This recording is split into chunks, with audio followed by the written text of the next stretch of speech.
It started with an envelope, a thick cream-colored thing with a wax seal that was trying way too hard to look official, like it came straight from the desk of some judge or maybe a guy who thinks wearing khakis makes him powerful. I wasn't expecting a summons, and no one in my family does Christmas cards anymore, so I just knew it had to be them. Silver Pines Community Development Authority. Yeah, the full name is meant to sound like the IRS. And a country club had a baby. Out here, we just called them the HOA.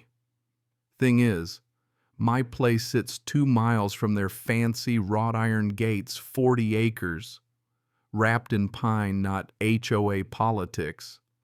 So you tell me how they got the idea they had a damn thing to say about my land. I had no clue. But I opened it anyway, standing barefoot on my porch with the morning sun coming through the pines and my old dog Bruno sniffing around the fence like he was on a possum's trail. Inside was a letter on paper so thick it probably cost more than a tank of gas. According to this masterpiece of bureaucratic fiction, my property had been formally integrated into the extended easement domain of the Silver Pines Homeowners Association, which is HOA speak for we drew some new lines on a map, decided your land is basically ours, now you're welcome. Then came the list of fines, $3,000 for a rural fence. They didn't like almost $10,000 for having exposed equipment, a few more for non-compliant landscape design. I added it up, $19,200. My jaw just about hit the deck. Sounded like somebody handed a bored lawyer a thesaurus and too much coffee. At the bottom was the signature Karen Jobson president. Yeah, I'd heard of her. My buddy, who's a realtor, once called her the smiling snake in Lululemon. Story was she used to do real estate development in Georgia until lawsuits chased her out, and she landed here running a retirement village for folks with too much time and not enough sense. So I went inside, grabbed my deed from the old ammo box, and checked it twice. Lot number, parcel lines, everything. No HOA, no easements, no fine print saying one day we might annex your land for fun. When I bought this place 5 years ago, I made damn sure I was free and clear. But just to be sure, I called the number on the letter. Third ring. This is Karen Jobson, like she was the Queen of England. Ma'am, I said real polite, my name's Cody Reynolds. I just got a letter saying my land is now under Silver Pines HOA. There's got to be a mistake. She cut me off, voice sweet as Splenda. No mistake. With the new consolidation overlay from the county, your parcel now falls under our landscape conformity program. Ma'am, I own 40 acres. I don't share a fence or a road with y'all. Never signed a thing. She dropped her tone. Just a notch.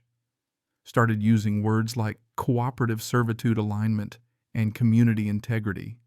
I asked, "Are you telling me I owe almost $20,000 because I own a tractor and a fence?"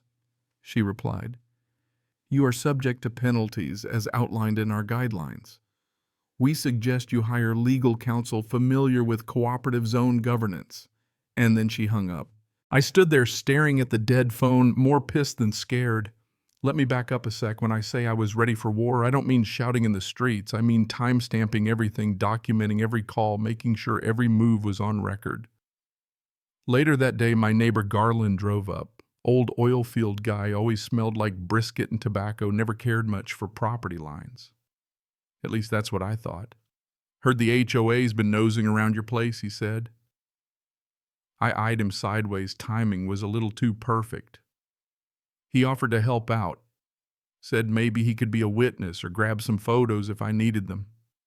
I thanked him, but something felt off. Next morning, I headed to the parish planning office, a squat beige building that smelled like old paper and broken dreams. I slid the letter through the glass. Is this real? The clerk poked at his keyboard, grimaced, and handed me a stack of documents. Technically, yeah. Looks like they filed a new servitude overlay based on an old plan from 2011. No public vote, just a board resolution and a rubber stamp from the county. Apparently, they posted notice on a public bulletin board and in a weekly newspaper that maybe 40 people read. Then he added, they reclassified your northern tree line and pond as a buffer zone for community integration. Means on paper they can fine you. I realized this wasn't an accident. This was a setup. Someone dug through old rules, found a loophole, and quietly lassoed my land right under my nose. When I got home, there was another envelope nailed, not taped, to my front gate. Inside was a threat, 72 hours, to evacuate non-compliant dwellings. They made it sound like they were prepping for a coup. I scanned the letter, uploaded it to my private server, then checked my trail cams. Sure enough, late-night footage showed an unfamiliar SUV near my gate and someone with a flashlight taking pictures. That's when I upped my game, beefed up security, put my drone on auto patrol, and set up motion alerts to my phone. Garland swung by again that evening with ribs and beer. We talked on the porch. Bruno curled up at my feet. He started asking real specific questions about my deed, about old title records, almost like he was reading off a script. When he left, I checked my indoor cams and noticed he'd lingered near my office just long enough to scan my paperwork. That's when I set up a decoy folder, fake documents about voluntary integration, just to see if someone would bite. Wouldn't you know it? Next day, someone tried to connect to my Wi-Fi with a suspicious tablet. Same MAC address I'd seen at Garland's place 2 weeks earlier. Now I knew I had a mole, and it wasn't just the HOA trying to sneak around. I played along, kept feeding the trap. A couple days later, after a meeting with the land commissioner, I came home to find trucks and a backhoe on my land, 6 guys in orange vests, putting up signs for the Silver Pines Phase 1 beautification project. One guy handed me a clipboard with a fake order, looked legit, until you saw there was no permit, no seal, no signature. I turned on my phone, live-streamed everything. Smile, you're on camera, I told them. I made it clear. You've got 60 seconds to clear out. Suddenly, nobody wanted to be a hero. They packed up and left, all under the watchful eye of my drone and a few hundred live viewers. That stream blew up, comments flying, people outraged, some laughing. By now, even more trucks started showing up, this time with HOA beautification team logos and rent-a-cops in khakis. One clipboard-waving guy tried to play tough, said I was obstructing community-approved development. I asked to see his permit. He radioed someone called me hostile. I just lifted my shotgun a little, not pointing it, just reminding them where they were. That did the trick. They backed down, especially after I fired a warning shot in the air for the live stream. Sheriff Brimmer, old friend from my Marine days, showed up 8 minutes later, blue lights and a K9 unit right behind. He took one look at the fake badges, cuffed them on the spot. Turns out none of the so-called enforcers were licensed. One had an assault charge in Texas. Another worked for a shady company that lost its license in Austin. Best part, Karen had paid them in cash, gave them orders in writing. Word got out quick. Local Channel 5 wanted an interview. I told them no thanks, but they could air the footage. Meanwhile, my neighbor, the retired Air Force colonel, showed up with copies of internal HOA emails. Turns out Karen had pushed through the annexation under an expired permit, fake public notices, and called the whole operation Southgate. She even described me as a temporary occupant standing in the way of her long-term prestige objectives. It was fraud, plain and simple. Sheriff Brimmer moved fast.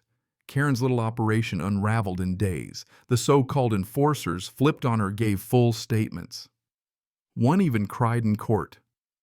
When they played Karen's emails to the jury, her actual words planning the land grab like it was a business move, the jury looked ready to lynch her.